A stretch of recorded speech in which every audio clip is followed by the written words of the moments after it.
Next, I've selected an autobiography by Alan Johnson, and this is a fantastic autobiography because it's written by a politician who I think made a tremendous impact on people, and he wasn't from a political family or a background that would have made it easy for him to get into politics.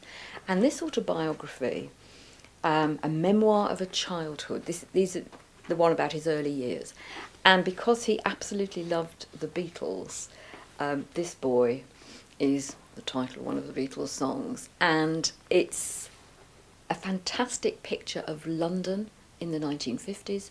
He was born and brought up in Notting Hill, when Notting Hill was not a great place to live, with loads of slums, Rackman as the exploiter of rents and terrible housing for people. And they were terribly, terribly poor. His father left them, his mother brought the children up on her own.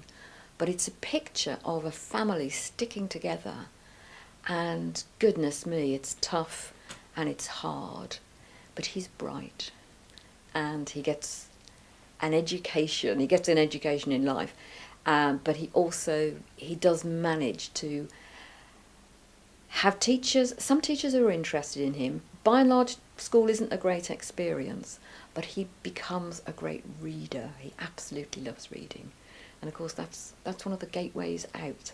If you're bright and you want to get an education yourself and you don't always like school, so it's very, very funny. It's not at all pitying or self-conscious in that kind of way, and some of the things are hilarious, but not so hilarious if they happen to you quite a lot of times.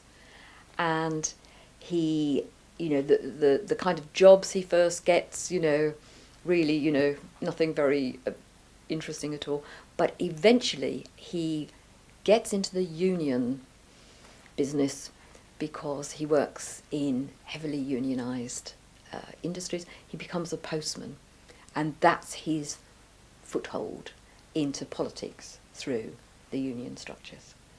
But it's a great book. It's a heartwarming book.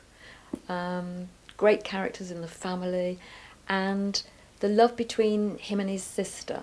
His mother dies young, and his sister is absolutely determined that they are not going to be split up, because technically they are of an age when they would have been sent to different families, because neither of them was really an adult. And she actually finds a sympathetic social worker who decides he will let them struggle on together. And of course they have this tremendously close bond, and that's rather lovely. Yeah.